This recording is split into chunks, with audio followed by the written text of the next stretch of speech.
No! Release me! You will obey! No! Go! Silence, wench!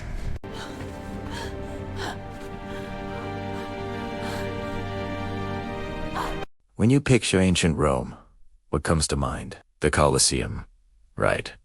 Thousands of cheering spectators, the glint of sunlight on a gladiator's helmet, a life hanging in the balance. We're all fascinated by the arena, the final judgment. But what if I told you that for many, the arena was an escape, a quick end compared to the living nightmare that came before it? The real story of Rome's condemned isn't just about the sand and the swords. It's about the darkness they endured long before the crowd ever saw their faces. This is the story of what happened before the games began. The journey started with the arrest. This wasn't a formal process with rights and lawyers. Roman law enforcement was brutal and efficient. Once accused of a serious crime, anything from rebellion to simple banditry were thrown into a place that was designed to break you. Rome's prisons weren't for long-term sentences. They were holding pens, waiting rooms for death or trial. The most infamous was the Tullianum, a dark, underground cistern beneath the city. It was described as a foul-smelling pit, a place so grim that even the Romans themselves called it the Terror. Imagine being thrown into this subterranean dungeon. It's pitch black. The air is thick with the stench of human waste and decay, and the only sounds are the groans of other prisoners and the dripping of water through the stone. There were no beds, no sanitation. You were packed in with dozens of others, fighting for space, for air, for a scrap of stale bread that might be thrown down once a day. Disease was rampant. Typhus, dysentery, they spread like wildfire in these cramped, filthy conditions. Many prisoners died from sickness or starvation long before their scheduled execution. For them, the arena would have been a mercy. This wasn't just neglect.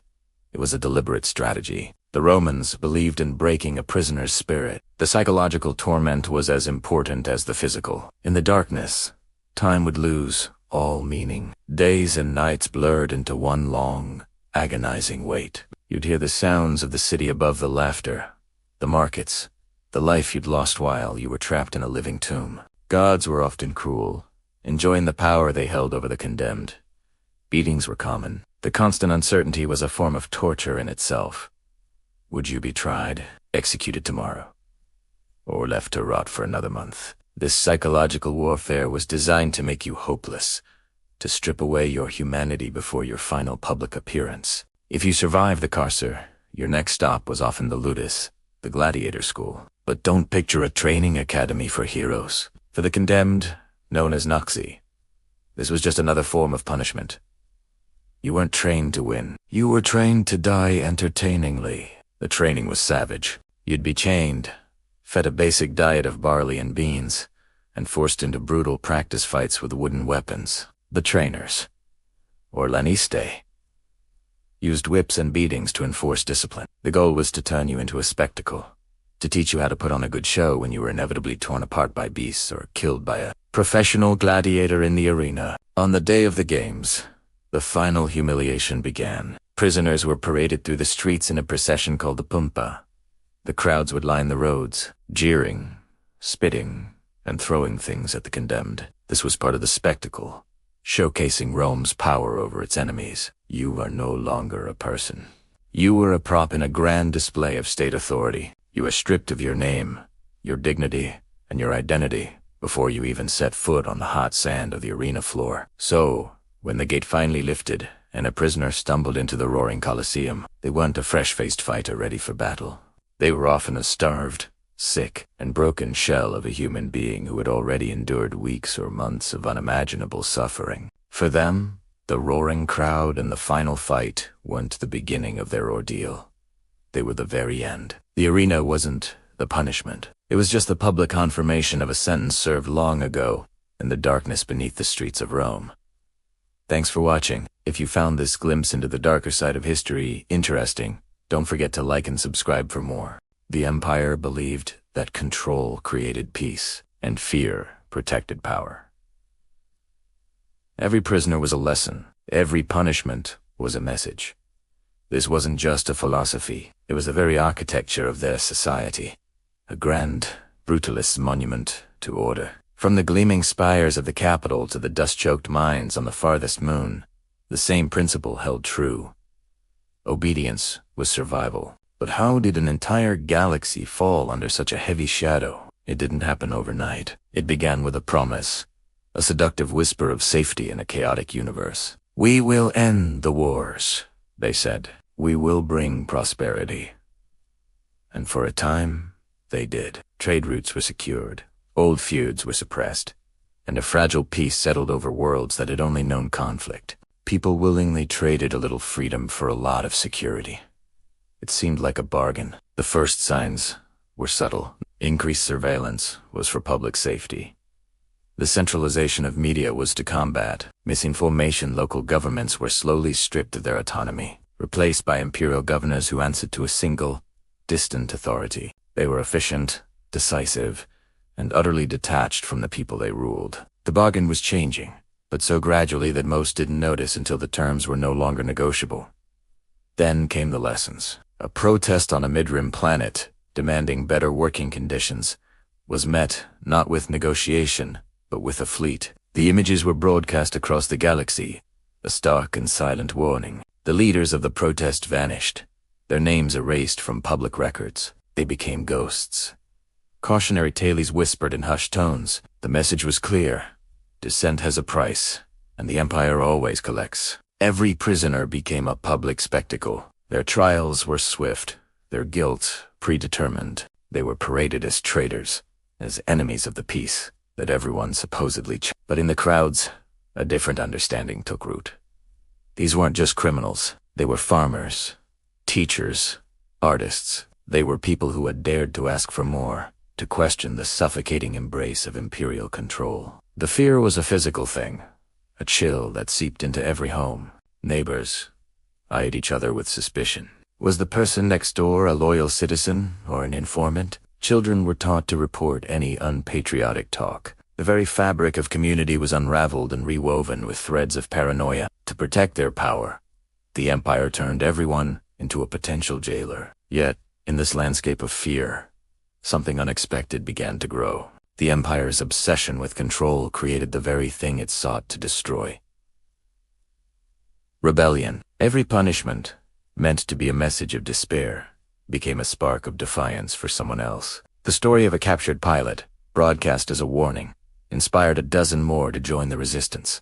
The public shaming of a senator who spoke out against tyranny turned him into a martyr, his words echoing long after he was silenced. The Empire saw the galaxy as a machine to be controlled, with every person a cog to be kept in line. They failed to understand that you cannot truly control the human heart. You can cage the body, but you cannot chain the spirit.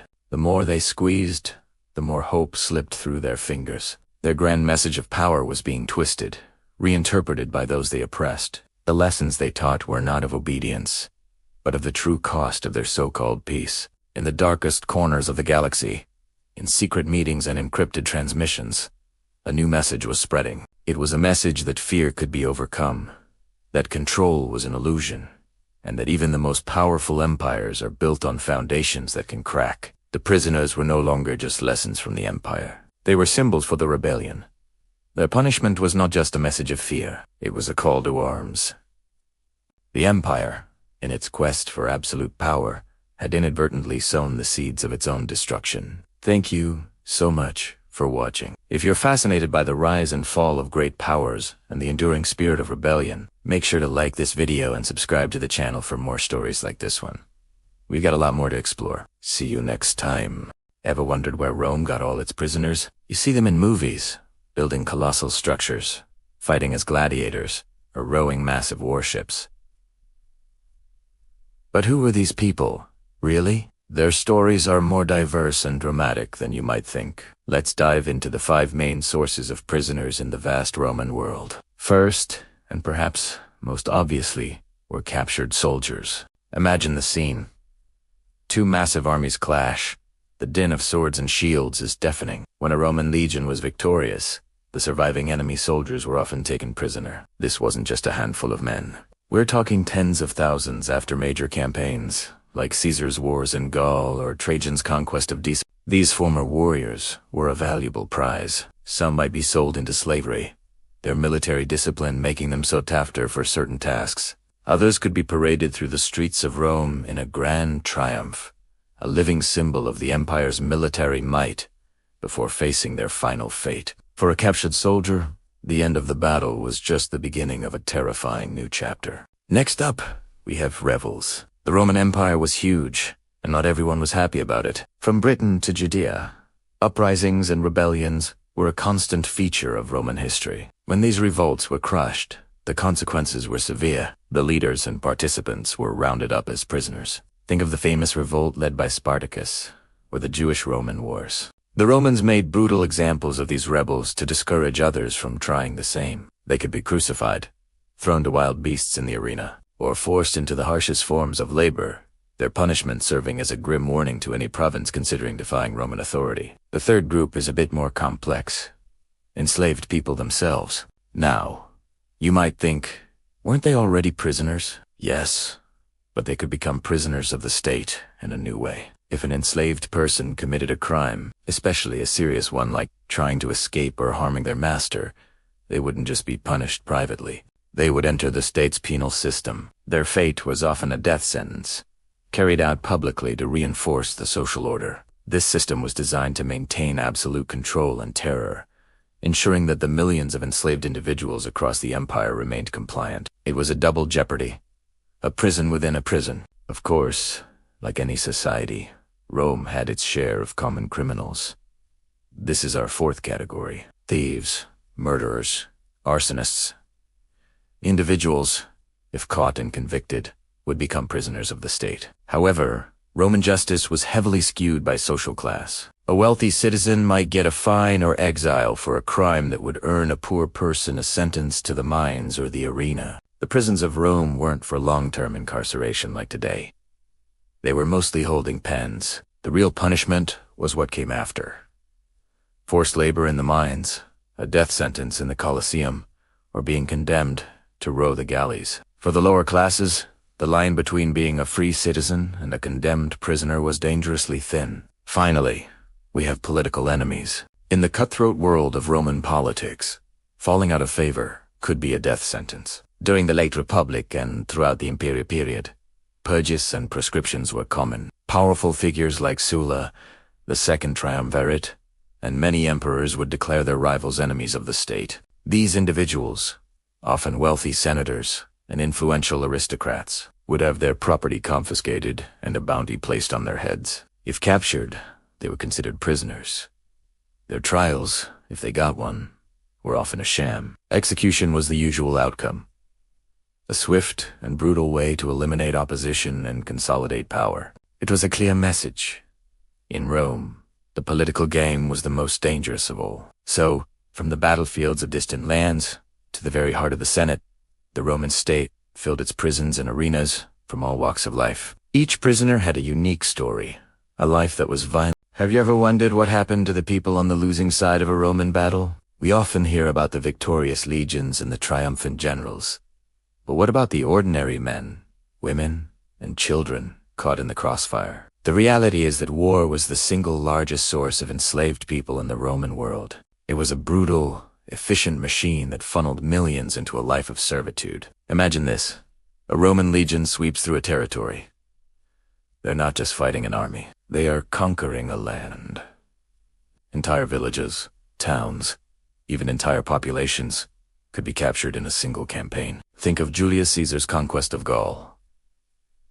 Historians estimate he captured around 1 million people. That's a staggering number. These weren't just soldiers taken on the battlefield. This was everyone. Men who had been farmers, women who were mothers, children playing in the streets. One day they were free, the next they were prisoners of war. The moment they were captured, their entire world changed. Any rights they had under their own laws vanished. And crucially, Roman law offered them no protection either. They weren't seen as citizens or even as people with basic rights. They became race, a thing, an object. Specifically, they became the property of the Roman state. This was a critical distinction. They didn't belong to the individual soldier who captured them, but to Rome itself. So what did the state do with this sudden influx of human property? Well, Rome was a pragmatic entity. These captives represented immense wealth. The first stop for many was a makeshift camp near the battlefield. Here, they were sorted, counted, and guarded. A state official, called a quaestor, would oversee the process. Their job was to manage the spoils of war, and these people were the most valuable spoil of all. From these camps, the journey into slavery began. The state would sell them off in massive auctions.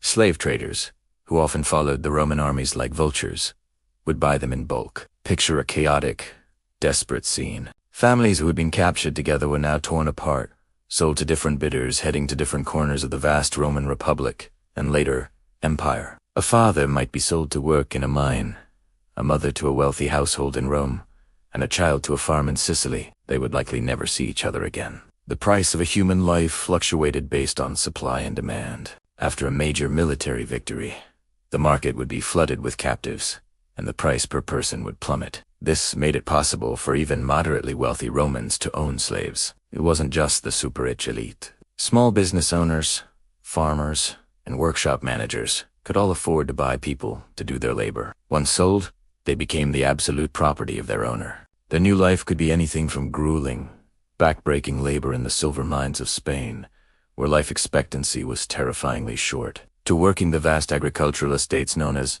latifundia. Some might become domestic servants in a city home, serving food, cleaning, or tutoring the owner's children if they were educated. A few, who were strong and imposing, might be sold to a lanista and trained as gladiators, forced to fight for the entertainment of the crowds. The psychological impact of this process is hard for us to fully comprehend. To go from being a free person with a family, a home, and a community, to being a piece of property, stripped of your name, your identity, and your future. It's a stark reminder that beneath the grand monuments and the powerful legions of Rome, there was a foundation built on the shattered lives of millions captured in war. The story of Rome's expansion is not just one of military genius, but also one of immense human suffering. Thank you for watching, and if you found this glimpse into the past interesting, please like this video and subscribe for more. From the very first moment of capture, everything changed. Weapons, the symbols of our freedom and defense, were stripped away. Our names, the very essence of who we were deliberately ignored, cast aside like yesterday's refuse. In their place, we were given cold, heavy chains of constant, clanking reminder that our identities were gone, replaced by a number, a brand, a status of property. From that point forward, a new and brutal reality set in. Survival was no longer a right.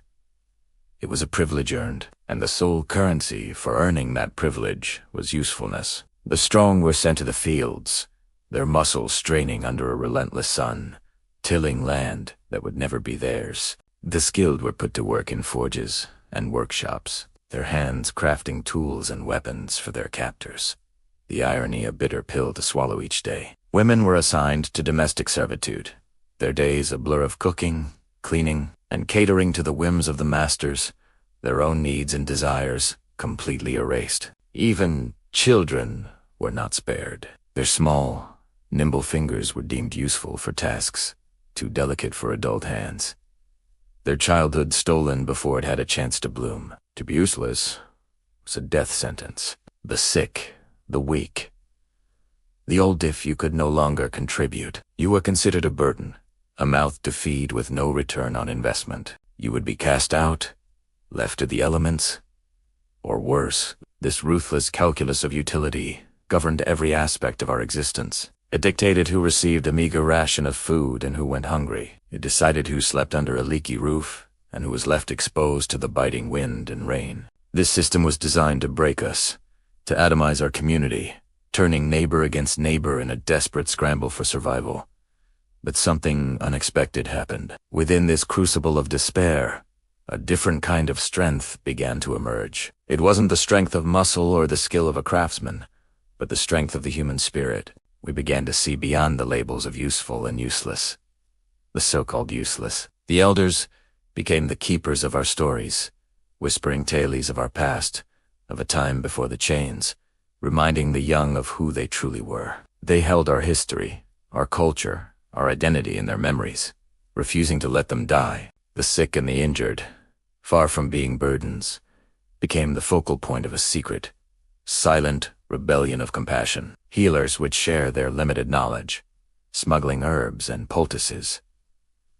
To ease suffering, others would share their own meager food rations with those too weak to work, a small act of defiance that risked severe punishment but reaffirmed our shared humanity. We learned to communicate without words, with a shared glance, a subtle nod, a hand gesture. These silent conversations built a web of trust and solidarity, an invisible network that our captors could not see, and therefore could not break. We started to redefine usefulness. A person's worth was unmeasured by the weight they could lift or the speed at which they could work. It was measured by their kindness, their courage, their willingness to help another. A story that brought a moment of hope was useful. A shared piece of bread was useful. A quiet song hummed in the dark to soothe a frightened child was profoundly useful. These acts, small and seemingly insignificant, were the threads that stitched our community back together, not as a collection of useful bodies, but as a family bound by shared struggle and a refusal to be extinguished. The moment of capture was designed to be the end of our story. They took our weapons, our names, and our freedom. They tried to reduce us to mere tools, to be used and discarded. But they underestimated the power of the human heart. In the darkest of times, we discovered that our true usefulness, our true strength, was not in our hands, but in our connection to one another. It was a lesson learned in the harshest of schools, a truth forged in the fire of oppression. You can chain a body, but you can never truly chain a spirit that refuses to be broken. Thanks for watching. If this story resonated with you, please like, share, and subscribe for more content.